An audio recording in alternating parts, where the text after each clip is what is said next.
It is time for the Inside Edge Hockey News Radio Show.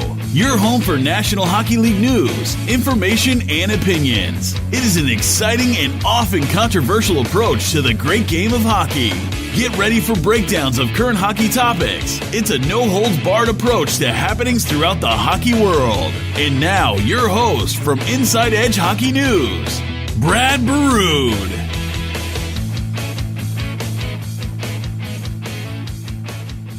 Gonna walk into the corner, but he's turned it over, and back the other way comes McDavid. McDavid comes in, scores! More McDavid magic on opening night. Welcome to another episode of the Inside Edge Hockey News Radio Show. It's episode 10. It's October 11th, 2018. I'm Brad Burud, and we're 1 week into the NHL season, and all I can say is goals, goals, goals. Boy, every night we've been turning on the TV set or going to the game in your local community, and it seems like it's high scoring.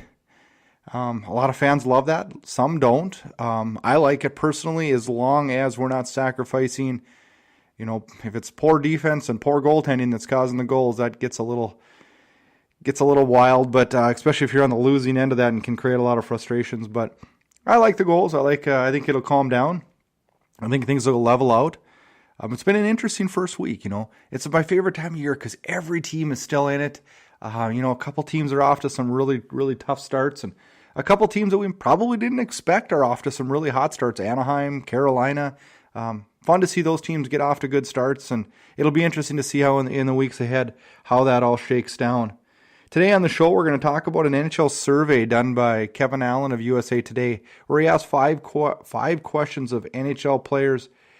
It's interesting to see their responses. I'll give you my opinions, see what the players think. That's really what's important with these questions is what do the players on the ice think about questions that affect their day-to-day job. So it's interesting to see what the results are on that, and we'll break that down. In section 2, we had a great guest on the show today. His name's Auddie James, and he's out of Calgary. He's big into YouTubing for the Calgary Flames and also sports collectables. A great guy, great interview, and I'm looking forward to bringing that to you. And then at the end of the show, we're going to break down a poll. We had a Facebook poll this week on who is the dirtiest player in the National Hockey League, and the results may surprise you a little bit. Hockey Community is our sponsor. It is the number one spot for hockey networking. If you're a player and you want to find a place to play or a team to play on or a tournament to play in, you got to check out Hockey Community, a great website full of a bunch of different information for hockey. You can buy equipment on there and everything. A lot of fun. Check that site out at hockeycommunity.com, and we thank them for our sponsorship. Hockey Community, a social media website dedicated just for hockey. It's a one-stop shop for searching for games, players, stick and puck, tournaments, and yes, goalies. Let's talk player opinions. Kevin Allen of the USA Today did a poll September 6th and 7th in the Chicago media tour. There's an article on USA Today that's very, very good that he put out that talks a little bit about his findings on the poll. He has 5 questions on the poll, and we'll go through each of the 5, and I'll give you my opinions and my thoughts on what the players had to say. It's always interesting. I love polls. I love to find out what players think and, really where their thought process is on controversial topics throughout the National Hockey League. His first question was, using a scale of 0 to 10, rate the level of concern you have about concussions in the NHL. 0 being the lowest, 10 being the highest.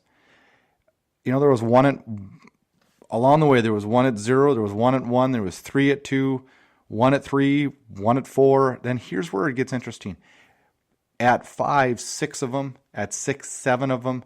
At 7, 4 of them. At 8, 3 of them. 0 at 9, and 1 at 10. So one person was over the top concerned about concussions, and most of them are in the middle. And that's kind of where I stand too. I think concussions are always going to be a part of any professional sports or any youth sport or any sport. Shoot, they're part of everyday life. Nobody wants concussions. I treat them very, very, very seriously. I've had them before. A young son playing hockey, and he got one. It's scary. You don't want that. But it is a risk that these players take. They're a professional sports, and I'm not saying just because they make millions of dollars that is free reign for them to go and their brains should be scrambled eggs by the time they're done with their career. That's definitely not what I'm saying. I'm just saying that they assume the responsibility. Now, I think if we take a lot of these dirty, blatant hits out of the game, we'll eliminate a lot of the concussions. We'll never eliminate all of them. But if we can slow these dirty hits, it'll slow the amount of concussions. If you look at legal checks, they still happen, but I think the ratio would be less than illegal hits. So players are aware of it. Players are worried about it.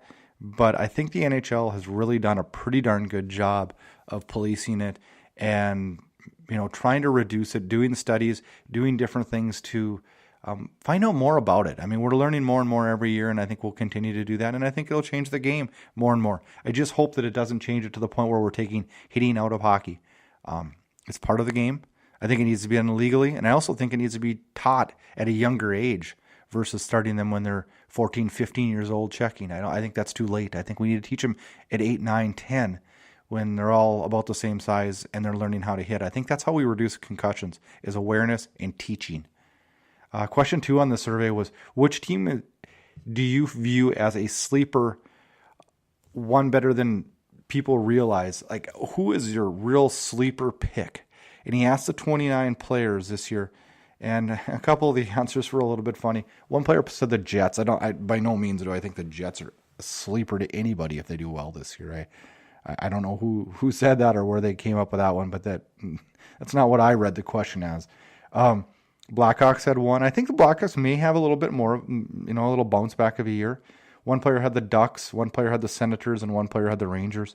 I think the Ducks are going to struggle this year. Senators, I think they're going to do okay. They're going to fight against all odds. They're not going to make the playoffs or anything, but they have nothing to lose. Everybody expects this team to be garbage. They have nothing to lose, so they're going to get some wins just out of catching people by surprise and hard work. I think that's what that team's going to boil down to. The Rangers had 1 vote. I think that's going to be a team that struggles all year.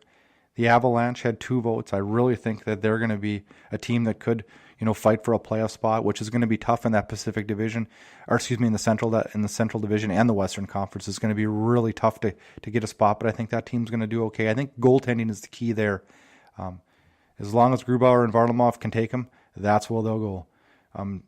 2 players voted for the Bruins. I don't think that's really a surprise either. I think that's a team that's kind of expected to be a team, maybe not a cup contender, but a top-end team this year. 2 people had the Coyotes, and I've had a lot of my discussions with other people in hockey. A lot of people are talking about Arizona this year as maybe that team that surprises a lot of people, maybe a Vegas-type team where they win a lot of games, and all of a sudden they're moving up the standings and moving up. It's a young team. I had them way out of the playoffs, I guess, in my predictions, but I could see where that could happen.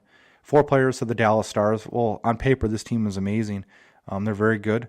If they can get good goaltending from Bishop, which they've got so far this year, and if their defense can step up their game, this team will be a playoff team. I like the direction Dallas is going. I think they've made some good moves, and I would consider them, I don't know if I'd consider them a sleeper, but a team that I think will be on the move up. St. Louis got 4 votes, and St. Louis is a little bit like Dallas. I think that's a team that is either going to go one way or the other this year, and a team I guess I wouldn't be surprised if they were down in the standings, and I wouldn't be surprised if they were up in the standings. They're fully capable of having a really good year, and I think they're much like Dallas. I don't know if I'd consider them a sleeper, but a team that definitely could make the playoffs. Another team with 4 votes is the Buffalo Sabres, and this is a team that we've had a lot of discussions with this year, and as being a good sleeper pick. I think this may be the year they take their step. I think it's the year they have to take their step. If they don't, I think Phil Housley's history, a lot of young talent. Eichel's off to a pretty decent start. This is an exciting team. If you watch this team, it's an exciting team and a team that's going to make some noise this year. If they get some good goaltending from Carter Hutton, who I'm a huge fan of. I think Carter Hutton was a sleeper guy. I think a lot of teams probably had him on their radar to go out and get, because I think he's going to be really good for Buffalo, and he might just be the clincher that gets this young team onto the next step. The last one that received votes was the Florida Panthers with 5 votes, and I have to agree. I had a buddy of mine who's really high on Florida this year, thinks they're going to be a team that makes some noise, and I think so too. Got an early season scare with a goaltending injury, but we'll see how they rebound, and they just might be a team that can sneak up this year and get a higher playoff spot and maybe move on to the second round. The next question was, if Seattle becomes the NHL's 32nd team, could that franchise perform as well as the Vegas Golden Knights did in their first season? Well, I think they're probably going to get a very similar. First off, I think they're going to get in. Second off, I think they're going to get a pretty similar, entry draft, rules wise, player wise. Here's what the results were: 16 of them said yes, 13 said no. I would lean on the no. I think that what Vegas done last year is definitely a one-off. It's amazing. They were a great team last year. They were super fun to watch. They did everything right. Couldn't give them enough credit. They did it right, and they did a great job, and they were well deserving of making it to the Stanley Cup Finals. To repeat that, I think that's just asking way, way too much, and I don't think we'll see that when Seattle comes into the league, and if they do, which I think they will. The next question: if you were looking to create more goals in the league, which is the first rule change you would try? 3 of them were listed: smaller goalie pads, bigger nets, wider ice. Bigger nets and wider ice both landed 5 votes, and smaller goalie pads landed 17. I agree with this completely. Wider ice is not going to create more goals. It's going to be more ice. If you watch on Olympic ice, that does not create more goals. Bigger nets, come on. That's the most ridiculous thing in the world. We cannot change this game. This game is great the way it is. We are not messing with the nets. Smaller goalie pads, definitely. What they've done and what they are doing to trim these pads down makes sense.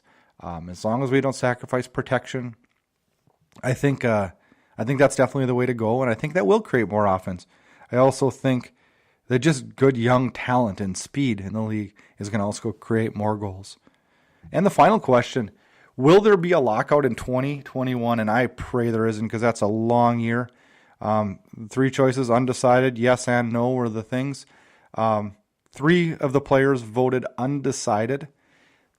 6 voted yes for a lockout, and 20 voted no. And that is wonderful, wonderful news. I think there will be some changes to the CBA. I think it'll be a dogfight. I hope they get on it early. I would just be crushed to lose another season. Let's hope that the players and the owners are smarter in this one. This league is flourishing. The salary cap works. Any team can beat anybody. Any team, the playoff, the flopping each year of teams in and out of the playoffs is exciting for every franchise. Things are definitely going in the right place for the National Hockey League, and I hope the players are right on this one. Please, no lockout in 2021. Inside Edge Hockey News, bringing you inside the game. Joining me now is Auddie James. Has a great Calgary Flames YouTube page, and an all-around hockey fan, hockey memorabilia, and hockey card guy, and happy to have him on the show here and talk a little Calgary Flames tonight. I appreciate you having me, Brad. Thank you. Yeah, so we're into the season here, a week in, and your team, the Calgary Flames, are, I don't know, I don't even know how do you describe the Calgary Flames so far this season? You know, a lot of people tend to ask me that question when we get into discussion about the Calgary Flames. I'm going to backtrack a bit to things that have happened this offseason. And, obviously the season didn't go as planned last year. GM Brad Treliving, a little bit of thin ice at this point, just because of the fact that obviously things didn't go well. You know, they could have gone better. They had a decent team, and obviously the end goal is the playoffs. So they missed that target, and Brad went out there and did some great things, bringing in guys like James Neal, developing some of those younger guys too to bring up and backfill some of those positions, and losing Chris Versteeg and stuff like that too. So when I talk about the Calgary Flames in this season, I don't want to say it's a bit of a trial run, but as we saw tonight in tonight's game against the St. Louis Blues, we've been messing with a bit of different line combinations, trying to get some of those rookies into different spots, getting them, regular minutes with more veteran guys, getting them out there and getting that experience. So I don't want to say it's a test run, because like I said, the good things that Treliving did this offseason and bringing in some valuable pieces, it should earn them a playoff spot. But these first few games and these first couple of weeks of the season are definitely going to be a lot of trial and error, trying to find the right spot, obviously aside from that top line of Monahan, Gaudreau, and Lindholm. I look at this team on paper and I think, wow, this, the offseason acquisitions sure changed the way the roster looks, and the depth is just so much stronger. What players are you seeing the progression that you want to, and what players do you feel are lagging behind in the Calgary system that you I guess are expecting a little bit more of? Well, if I'm a Michael Stone right now, I would definitely be a little bit in the hot seat, just in the fact that we have young guys in Juuso Välimäki and Rasmus Andersson, two defensemen that could easily backfill guys like Michael Stone. And obviously now that we see Travis Hammonick's hurt, we're seeing regular minutes out of Välimäki, regular minutes out of Rasmus Andersson. So defensive wise, the depth is there as well. I'd like to see progression from Välimäki, Andersson, and especially Dylan Dubé. Some guys that were highly touted prospects within our organization for the past couple of years now. Välimäki had an unbelievable season last year with the Tri-City Americans. Dylan Dubé, obviously leading Team Canada to gold in the World Juniors this past season. Captaining that team as well. So definitely some of those names are ones that stand out to me. But in terms of guys that we've brought in, my eyes are on Elias Lindholm and Noah Hanifin. Obviously, that big trade with Carolina involving Dougie Hamilton and Michael Furlan going back there. And Elias Lindholm has been nothing short of exciting to watch. He's putting the puck in the net. He's really meshing with Johnny Gaudreau and Sean Monahan. And I actually mentioned today that I think that he's been that missing piece on that top line that they've kind of been craving for so long now. There is a lot of talk in Calgary about James Neal and why he's not on that line. And I'm with you on that. I think Lindholm has been amazing on the first line, and I hope that doesn't change. Why do you feel like the Flames fans are maybe not welcoming that spot for him as much as expected? I can see where various fans are coming from in the sense that they're really expecting James Neal to be on that top line. James Neal's a goal scorer. He's a guy who loves to shoot the puck. We all know that. But something that I kind of emphasize, and something that we've already touched on in terms of depth, is you don't want to put all your eggs in one basket, right? You get a guy like James Neal playing on, he's been playing on the third line. He's had minutes with Derek Ryan and Dylan Dubé. That's exactly the veteran leadership and kind of guy that you want a young guy like Dylan Dubé to play with, right? So I think by avoiding putting all your eggs in one basket, it really proves depth across the top six and bottom six, obviously there, and it really helps with the development of those younger players like Dylan Dubé. So, I'm not necessarily upset. Obviously Lindholm's been doing well on that top line, so I don't want to see much change at the moment. But with that depth, if for whatever reason if things don't work out and Lindholm's not meshing with that top line down the stretch, you have the ability to move James Neal into that position, right, and potentially see some changes in there. So that's what that great depth that the Flames it brings to the table. Many people thought it was maybe a little bit of a surprise that Dylan Dubé and Välimäki made this opening night roster, and how do you feel about them making it? How do you feel about their progression so far in the first 4 games has been? Honestly, I think they deserved it. I watched a lot of the preseason. I've followed the careers of both Dylan and Juuso quite actively, considering they were our highly touted prospects there. So, you send down Curtis Lazar, a guy who has yet to really find his NHL identity, both with the Ottawa Senators and lately, since he's been traded to the Calgary Flames, has yet to really find his identity here in the National Hockey League. So by bringing Dylan Dubé in and allowing him to kind of take that bottom six role that Lazar kind of left behind, it gives a bit of a spark to him. I'm really liking what I'm seeing of him so far, not necessarily production-wise, but the way that Dylan Dubé uses his small body to get into those corners, and he's not afraid to go in the corners and play the puck. He's really fast. I mean, I think he brings a whole lot more to the table than what Curtis Lazar brought, and obviously, like I said, him playing with James Neal is only going to help with his development that much more. So that's pretty. It's going to be pretty solid for him. Hopefully a good season out of Dylan. So 2 other players that I pinpoint on the Calgary Flames rosters, 2 players that really need to take their game to another level this year is Sam Bennett and Mark Jankowski. What are your thoughts on those 2 players?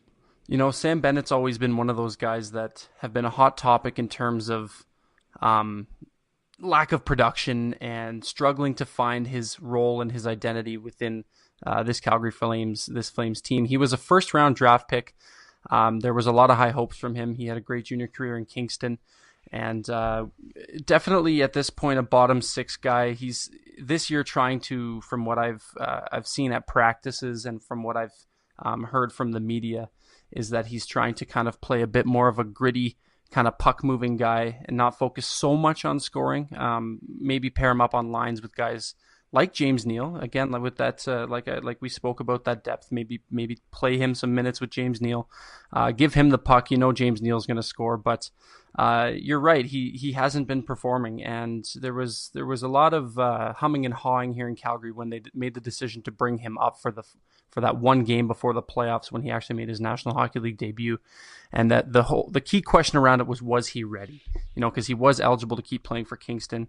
I think he's just a slow developer. I think that Sam really does have that grit, and that his hockey IQ is there. It's just a matter of him, finding his place within this organization and within the National Hockey League. And as for Mark Jankowski, a guy that we saw a little bit of time from last year, his development went well. He scored 4 goals in his last game against the Vegas Golden Knights last year, which is no small feat. Obviously, they went on to the Stanley Cup final. So, but yeah, that was, Jankowski's pretty much playing a role at this point as an extra forward. They play him when they need him, kind of thing. But that also plays to the depth of the Calgary Flames. But at the same time, for me, my opinion on Jankowski is you don't want a guy like that sitting up in the press box every night. So I think if the Flames really want to develop him and mold him into the player that they want him to become, they got to start playing him a little more frequently. But with that being said, the depth that the Calgary Flames has, that means they gotta start. They gotta bench guys that shouldn't be benched. So it puts them in a good, but also a bit of a tough predicament there in terms of Jankowski. I'm really with you on the Sam Bennett thing. I've actually been fairly impressed with his play, and not just this year. I thought he had moments last year where he showed, improvements and signs of grit and determination. And I think he's kind of gotten the raw end of the stick a little bit in Calgary. I think expectations are, maybe a little overblown. And I hope they give him a chance this year. I hope the media and the fans give him a little bit of a chance. And I thought he looked really good tonight. And hopefully he can get his game on track. Because, it seems like those are the type of players that take teams to the next level. Mm-hmm. I feel like if you look at in the past, some of the Stanley Cup teams, they always had their key guys, and they had their mid-depth guys, which I would consider Bennett in that, and then they always have their couple of rookies that really step up. And I look at Valimaki and Dubé that would fit into that role very, very well. And I have high hopes for this Calgary Flames team this year. Oh, I would agree with you. I did my Western Conference predictions actually about a month ago on my channel there, and that was one of the things that we discussed. It was in a live stream, and obviously the West is a powerhouse this year. San Jose Sharks looking really good. Nashville Predators always going to be good. The West really is a powerhouse, and in my opinion is one of the most dynamic. Is the most dynamic conference in this National Hockey League. Guys or teams can move up and down on the flip of a dime, right? So it'll really be interesting to see how the Flames adapt to that and how they adapt within their division as well. But yeah, the hopes are definitely there. I think they're gonna make the playoffs. I'd really like to, for the sake of being a Flames fan. But no, they definitely should make the playoffs with the team they have. So I guess time will tell, but it's just going to take time for some of those younger guys to mesh, and like I said, those new guys that are just trying to find their roles within the team. So where are you at with the goaltending situations in Calgary? How are your I hoped you'd ask. There? I'd hope you'd ask. You can't bet against Mike Smith. I'm a big fan of Mike Smith. The age and injury factor is definitely there. He is getting up there and is very prone to injury, as we've seen last season. But then when that does happen, if Mike Smith can't play, it really falls back on David Riddick. And this is a guy who's, in my opinion, not as proven as a backup goalie should be. I think this year is going to be a big year for him to kind of step up and showcase the fact that, I am NHL ready. I can carry this team in the event that Mike Smith goes down. But in terms of the goalies and the future of this team, it definitely sits in the hands of Tyler Parsons. London Knights goalie last year.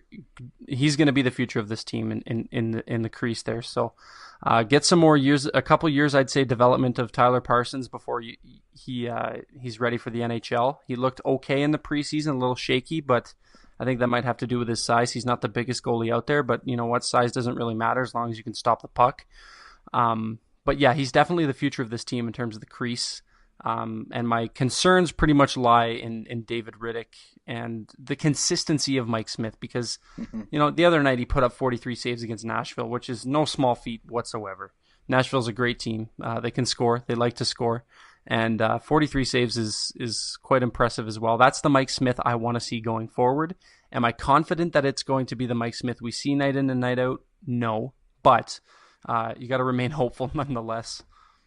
I know. I look at this team and I think we lack a little bit of consistency up front, but I also, the goaltending is where I worry the most, and that's I'm a Mike Smith fan. I think he's a great goalie. I think can be great like he was in Nashville 2 nights ago, and then you have nights where it just seems like things just don't go his way, and those are the nights it's always 4 or 5 that get put up against him. So it's really kind of an on or off switch with Mike Smith. And yeah, exactly. Like he has the ability to put up 50 saves a night. You know, we've seen some of those games when he was with Arizona, of all teams. But yeah. You know, if he can get to that form and maintain that form, like I said, keeping in mind the age factor and the prone to injury factor there as well, you know, this could be a really scary team down the stretch. Let's switch gears just a little bit here, and let's talk about Calgary and the community and where we're at with this new arena deal, and what's the talk around town? Do people want? Where's the community of Calgary? What's the feelings? So, you know, I got to admit, I haven't been following it as much as some people within the city. But what I can tell you is people want a new arena in this city. It's a matter of figuring out where this arena is going to go. Calgary wants to bid for an Olympic. I can't remember which Winter Olympic Games they would like to bid on. What is it now? I think it'd be 2026. Yeah, I think that sounds right. So Calgary's trying to bid for that Olympics. The Olympic Committee said that they could get an Olympics in Calgary with the Saddle Dome, keeping in mind that they would do upgrades. Now, I'm not sure if you've been to the Saddle Dome. Yes, I have. It is an old building, and it does. You know what? Upgrades aren't going to help, and it's not horrible, but no, exactly, and that's, I'm not knocking it because I really, you know, the Dome is a great place. I love watching hockey in the Saddle Dome there, but there are definitely some things that could be fixed, but I don't think just renovations and upgrades will do the trick. I think a full-blown new arena would be nice. Especially if you're trying to host an Olympics. It's at this point, it's a battle between the Calgary Flames and the city.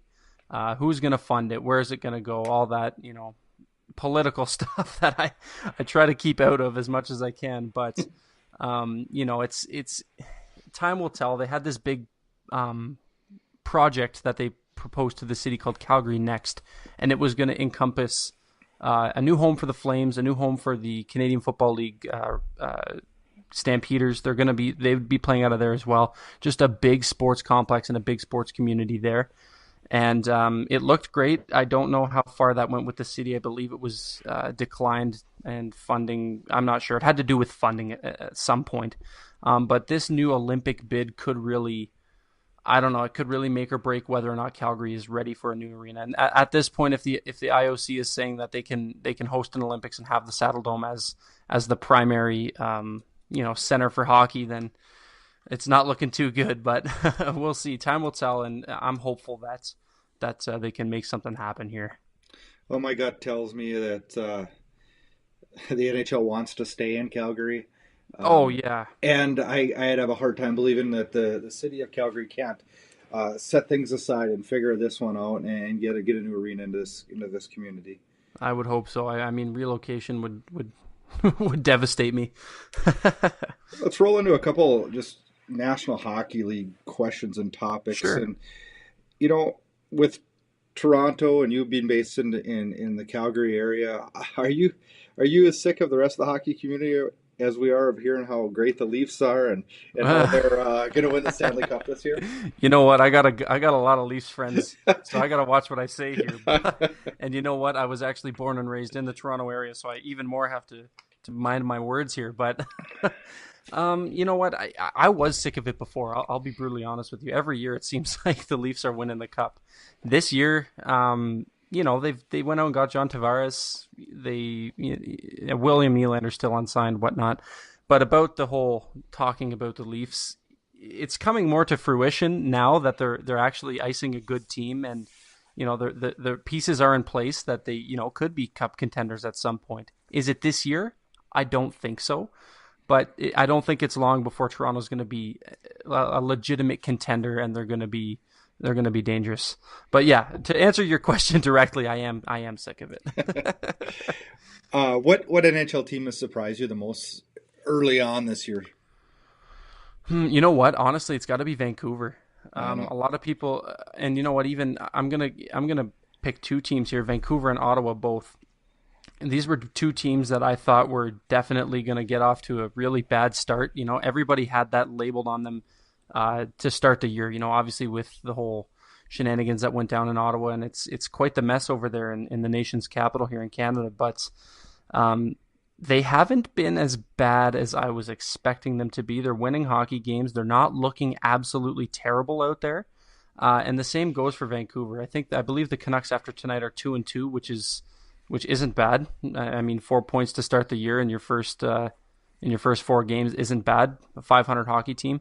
And that youth movement in Vancouver, my goodness, it's not going to be long until that's a contending team either with Elias Pettersson and Brock Besser and all those guys, Bo Horvat. It's going to be a really good hockey team. But those are the two that have been impressing me so far through the first week and a bit of the season here.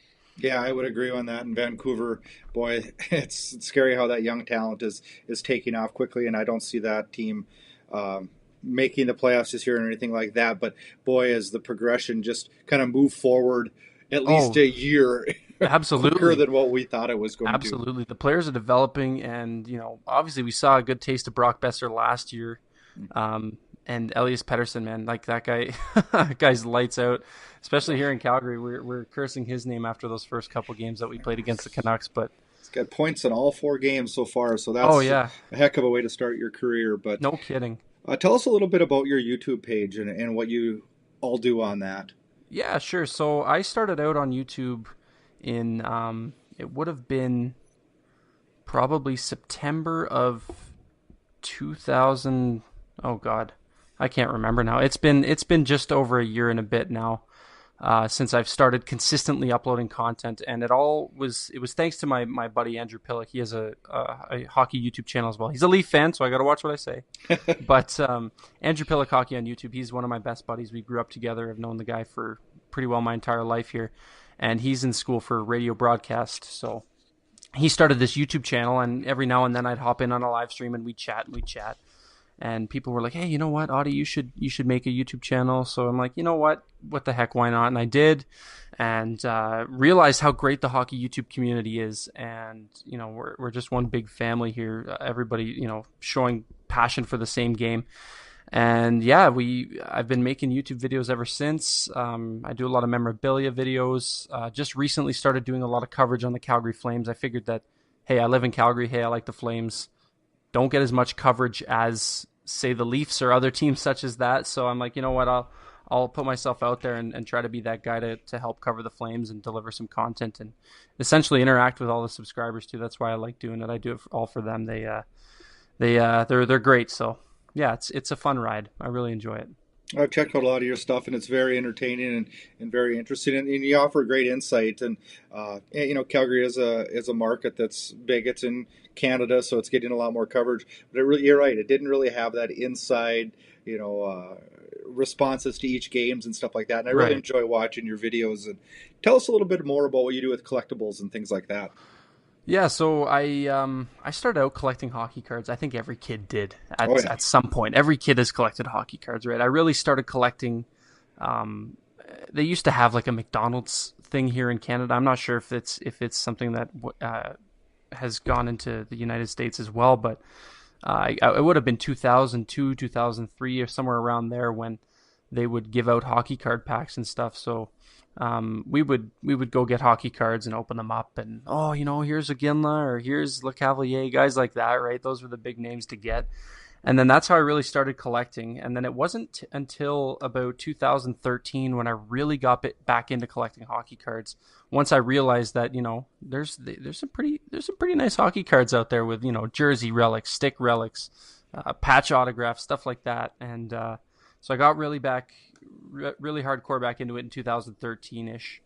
And then that kind of integrated into starting to expand on more signed pucks and signed jerseys and sticks and whatnot. So I've kind of really deepened my collection, I guess you could say, with more than just cards now. And it really is an addiction at this point. I should get it checked out, but no, it's fun nonetheless, and it's definitely something that I do that I enjoy it, and a lot of other people enjoy seeing what I have too. So it's fun to interact with people that way too. Collecting's always fun. I collect some jerseys too and some sticks, and it is fun. And collecting hockey cards is different than what it was when I was a kid. There's, we used to do it just for fun, and now it's turned into a whole lot more than fun. But oh yeah, getting those game pucks and getting something that is kind of one of a kind, or an autographed jersey of your favorite player, it is fun, and it's also, like you said, a great conversation piece and something you can have that in common with other hockey fans and discuss with them.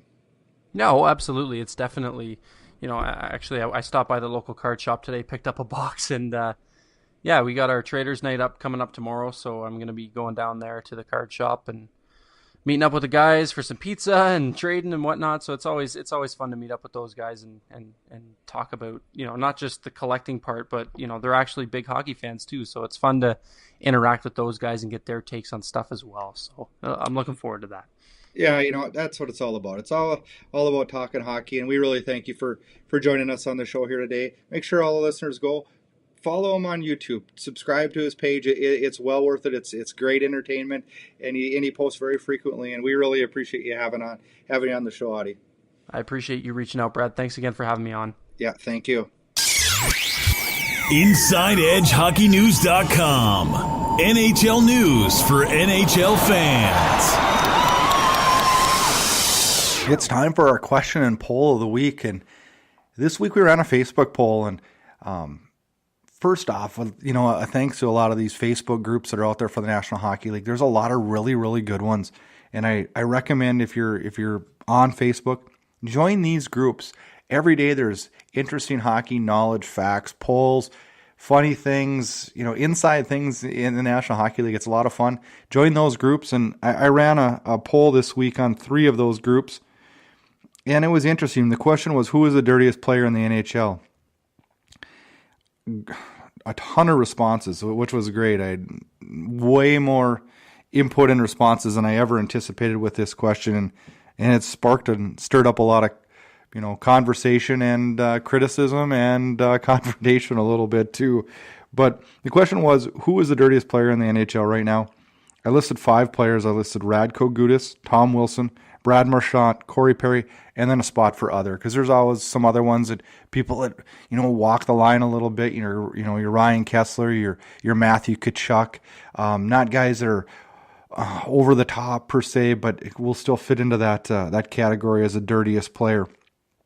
And the results, the other category, well, actually Corey Perry had 2% of the votes, which was the smallest of any of the 5. Corey Perry, interesting player, out right now with an injury. He's a guy you want to have on your team. He's really slowed down a little bit lately. Had a little bit of a tough year last year, but he is the guy that every time I watch a game with Anaheim, by the time I shut that game off, I personally want to go get him because of the stuff he does behind the play and the antics that he pulls and the stuff in front of the net. And he just stirs it up. He's a shit stirrer. And you want one of those guys on your team, but boy, it's frustrating when you're playing against him. And I have a lot of respect for, the player that he is, but I also get very, very frustrated with some of his antics and some of the stuff he does. Then Radko Gudas got 3%. And this is a guy that I would have voted much higher. I think when you're looking at dirty plays and I'll break down some difference in dirty plays here when I list off all 5. But Radko Gudas is a guy that scares me. He's a guy that's going to hurt players, and that's really what we want to take out of the league. And just the stuff I've seen out of him in the last 3 years has really moved him up the list for me. Tom Wilson, the guy that's been a subject of tons and tons of talk with the 20-game suspension that was handed down to him last week, took 29% of the votes in this poll. Tom Wilson, he's a predatory player, and that's what scares me. Number 1, hands down, dirtiest player in the National Hockey League. And I think, the more I thought about this question, I guess I would have had to vote him my number 1, too, with Tom Wilson and Radko. All 3 of those, to me, are the worst. Brad Marchand, 63%. And that's a lot of people that hate Brad Marchand. And just go onto YouTube and type in Brad Marchand dirty plays. There is numerous videos. There's a video on there that is 10 plus minutes of highlights throughout his career of dirty stuff that he's pulled. When you have a highlight reel 10 minutes long of dirty stuff, you got problems. This guy has continually done a variety of different things to either cause injury or, but he seems to escape suspensions all the time. He does. I don't know why. I don't know why the NHL doesn't crack down on him. I've also wondered a little bit when you're talking about any of these players, why, like the National Hockey League Players Association hasn't come down on them also, because they're hurting their own members. I'm sure it's fine if they're on your team, but when you're playing against a Radko Gudas, you don't know what to predict. And what scares me most about like Wilson and Gudas versus Marchand and Perry, Marchand and Perry are almost like more of the antics type dirty players. They'll do things that could cause injury, but usually it's not like, a blatant huge check from behind or that. It's more of the slew foot, slash kick type goofy stuff, where I worry more about guys like Gudas and Wilson because I think they're more predatory. I think those are the guys that are looking for the big hit in open ice or dirty hit along the boards, hits that are going to really have the chance of injuring a player much more readily than maybe the Perry would. It's interesting, with this Wilson suspension, what will that change his play? We've seen stuff handed down to him. I think this is his 5th or 6th suspension, and it really hasn't changed the way he plays.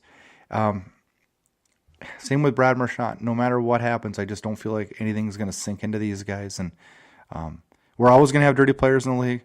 It's just fun to do a poll like this and see what the fans think. Think who are do they think differently than I do?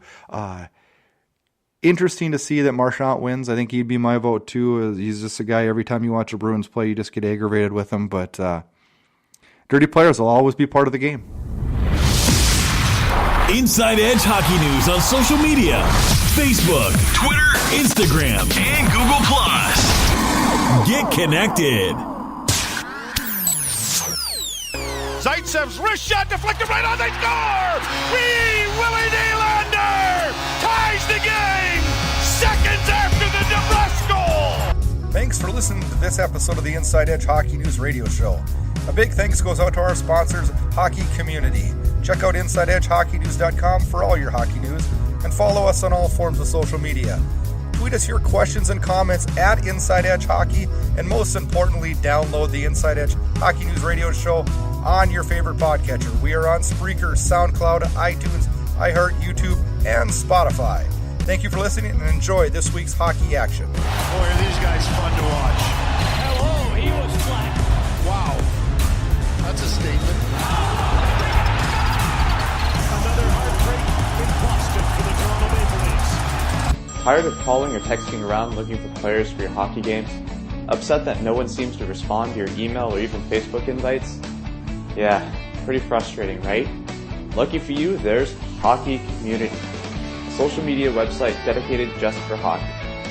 It's a one-stop shop in searching for games, players, stick and puck, tournaments, and yes, goalies.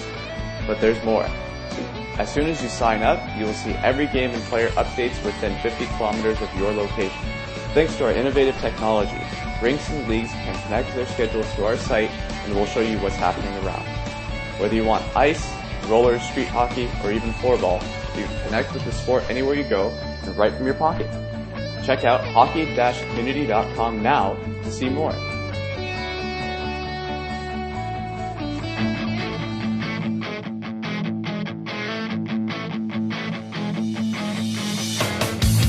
Thanks for listening to the Inside Edge Hockey News Radio Show.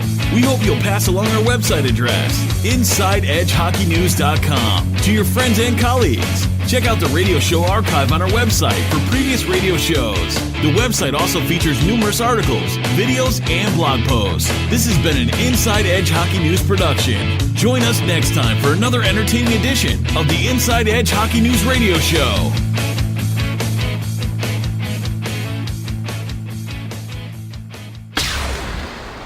This has been a production of Inside Edge Hockey News Radio, copyrighted and distributed by the Inside Edge Hockey Media Group.